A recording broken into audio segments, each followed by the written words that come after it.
Bonjour chers auditeurs, c'est All India Radio Delhi. Aujourd'hui, nous sommes le 17 novembre 2020. Vous êtes à l'écoute du service français de All India Radio. Voici maintenant les informations présentées par Soumya Taneja. Tout d'abord, les grands titres.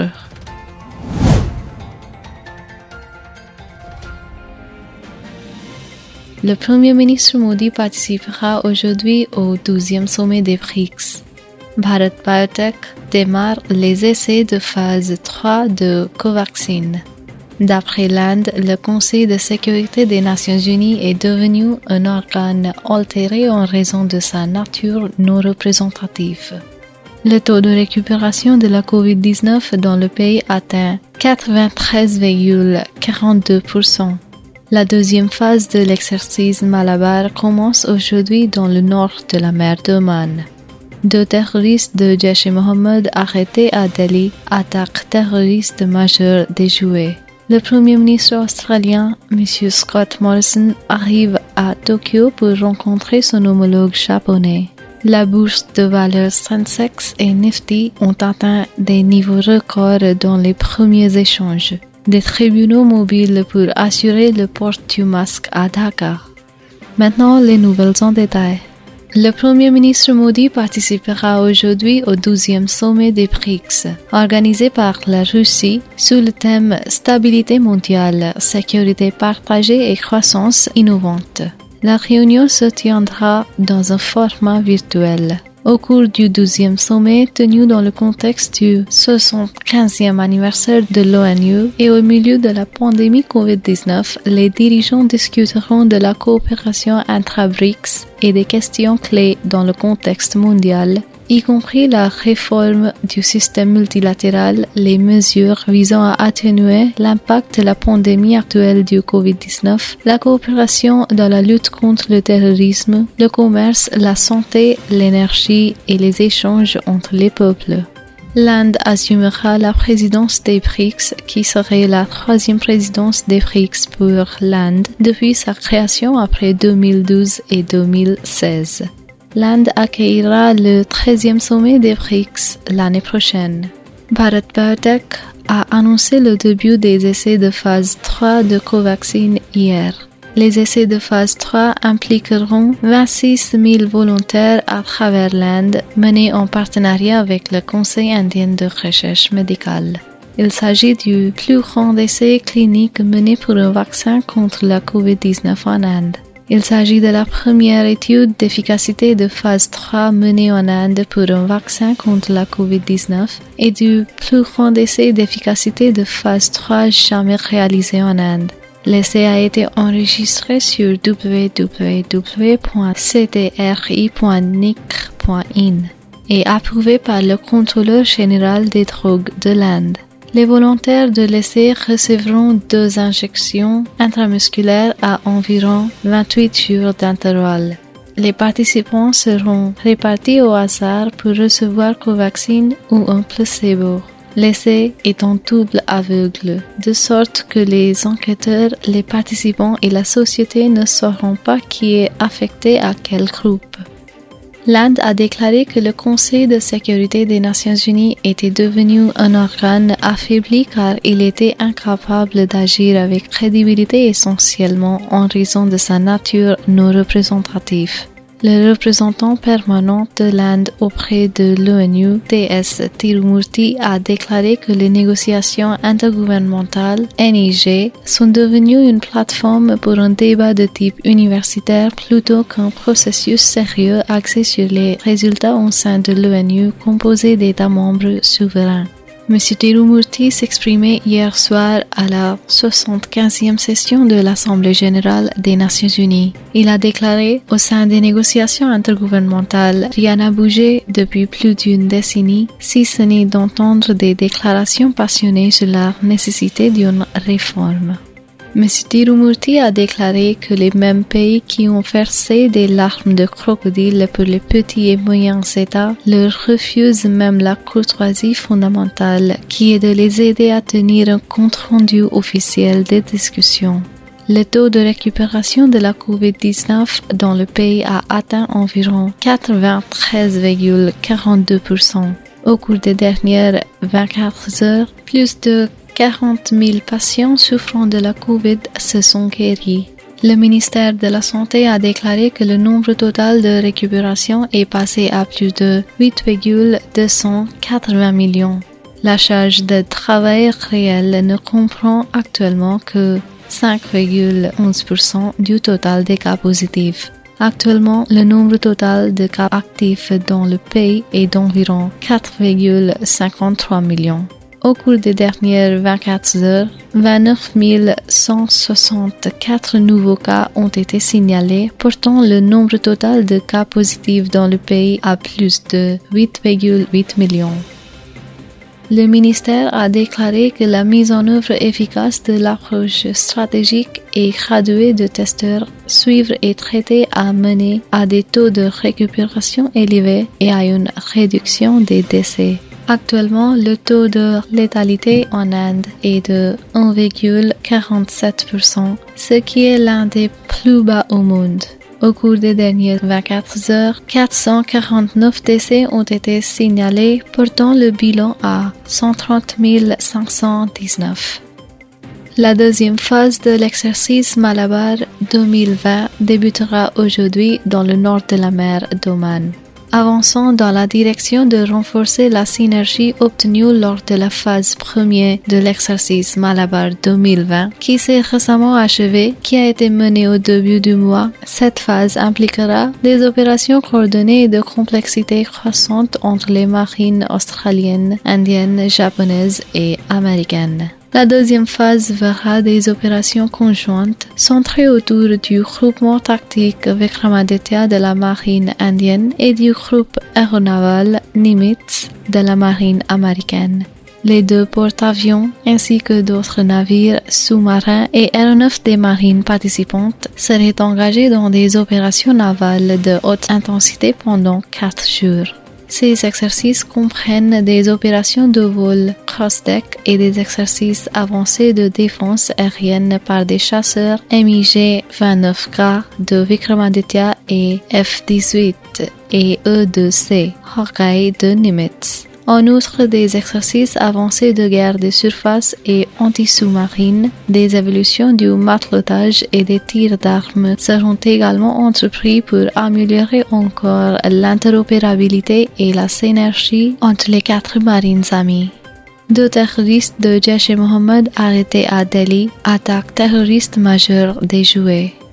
La cellule spéciale de la police de Delhi a attrapé 2 terroristes de Jaish-e-Mohammed et déjoué une attaque majeure dans la capitale nationale. Les responsables interrogent actuellement les 2 terroristes arrêtés dans la région de Sarai Kale Khan. Selon la police, un piège a été posé près de Millennium Park à Sarai Kale Khan vers 22h15 hier soir. Les 2 terroristes résidents du Jammu et Cachemire ont été appréhendés avec 2 pistolets semi-automatiques et 10 cartouches réelles. Le Premier ministre australien, M. Scott Morrison, est arrivé ce matin à Tokyo. Il rencontrera son homologue japonais, Yoshihide Suga. Un pacte militaire historique figurera en tête de l'ordre du jour lorsque les 2 dirigeants se rencontreront. Cette décision vise à contrer l'influence croissante de la Chine dans la mer de Chine méridionale et dans les pays insulaires du Pacifique. L'accord d'accès réciproque définira les modalités et conditions permettant aux armées australiennes et japonaises d'entreprendre des exercices sur le sol de l'autre. La visite intervient alors que la Chine a annoncé qu'elle conduirait un entraînement militaire dans la mer de Chine méridionale à partir d'aujourd'hui jusqu'à la fin de ce mois. M. Morrison et M. Suga devraient également discuter de la réponse au coronavirus et du potentiel d'une bulle de voyage entre les 2 pays. M. Morrison rencontrera également un groupe de chefs d'entreprise japonais pour discuter de l'exportation d'hydrogène australien vers le Japon. Sensex et Nifty ont atteint des niveaux records dans les premiers échanges. Les indices boursiers de référence Sensex et Nifty ont ouvert sur une note dynamique et ont atteint des niveaux records en début de séance aujourd'hui. Suivant les indices positifs des marchés mondiaux dans un contexte d'amélioration de l'appétit pour les risques soutenus par de nouvelles sur les vaccins. L'indice de la bourse de Bombay à 30 actions a augmenté de 275 points ou 0,63% pour franchir le nouveau sommet de 43 913. De même, la plus large bourse nationale Nifty a gagné 74 points, soit 0,58% pour un sommet à vie de 12 855. Des tribunaux mobiles pour assurer le port du masque à Dakar. Prenant une position ferme à l'égard des cas signalés de personnes ne portant pas de masque dans les lieux publics malgré l'ordre du gouvernement, le gouvernement du Bangladesh a décidé d'utiliser des tribunaux itinérants afin de s'assurer que les gens portent des masques. Briefing des médias à Dhaka après la réunion du cabinet présidé par le Premier ministre Sheikh Hasina, le secrétaire du cabinet Khandgar Anwarul Islam a déclaré que le gouvernement avait décidé de prendre des mesures plus strictes car la COVID-19 pourrait afficher une tendance à la hausse dans le pays. Il a déclaré que les autorités concernées avaient reçu l'ordre de mener des opérations judiciaires itinérantes à Dhaka pour mettre en œuvre l'ordre du gouvernement sur le port de masques dans les lieux publics. Auparavant, le gouvernement du Bangladesh avait ordonné la mise en œuvre stricte de la politique « pas de masque, pas de service », rendant les masques obligatoires dans tous les bureaux et lieux publics. Chers amis, c'était notre bulletin d'information que vous venez d'écouter. Vous êtes à l'écoute du service français de All India Radio. Restez à notre écoute.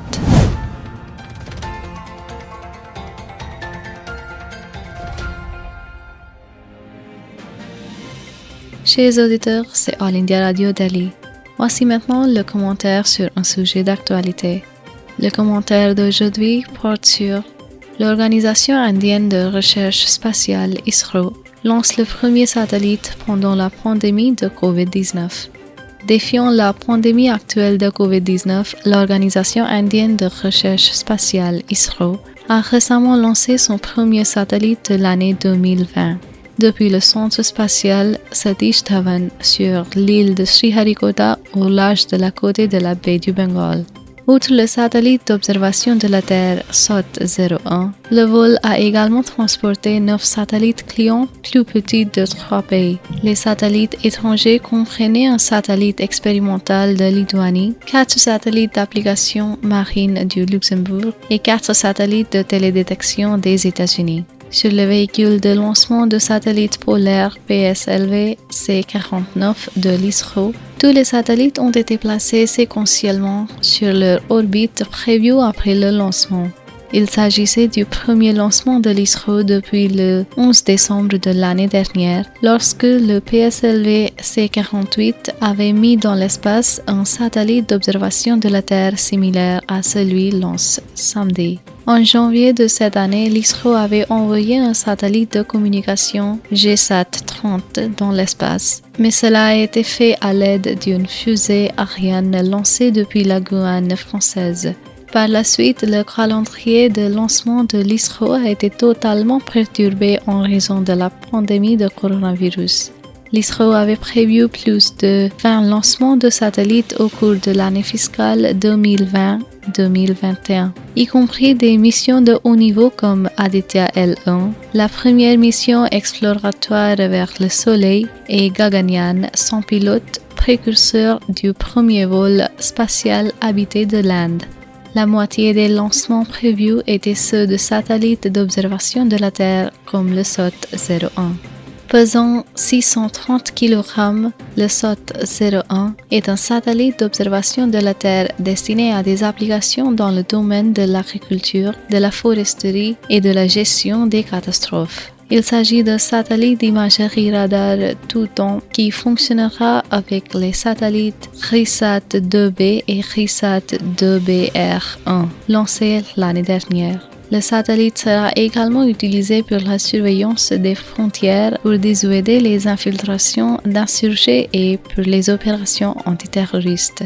Comme l'a raconté le président de l'ISRO, le Dr Sivan, après le lancement, cette mission était très spatiale et inhabituelle pour l'ISRO car l'activité spatiale ne peut pas se produire avec un régime de travail à domicile, comme c'est la norme dans la situation actuelle de pandémie. Chaque ingénieur spatial doit être disponible dans le laboratoire, l'industrie, la zone d'intégration ainsi que sur le terrain, en particulier lorsque nous parlons de missions de lancement comme celle-ci. Mais il a assuré que tout le travail avait été fait en gardant à l'esprit la sécurité de l'équipe, en suivant les protocoles de santé. Une très belle réalisation. Le lancement réussit à une fois de plus démontrer la grande fiabilité de la fusée PSLV qui est devenue le bureau de travail de l'ISRO. Sur 51 lancements à ce jour, la fusée n'a rencontré que 2 échecs et un échec partiel. Le PSLV a également été utilisé pour lancer Chandrayaan-1, la première mission indienne sur la Lune en 2008, et la mission Mars Orbiter vers Mars en 2013. En hardi par son palmarès de lancement réussi du PSLV, l'ISRO propose depuis plusieurs années des services de lancement à des clients internationaux via PSLV.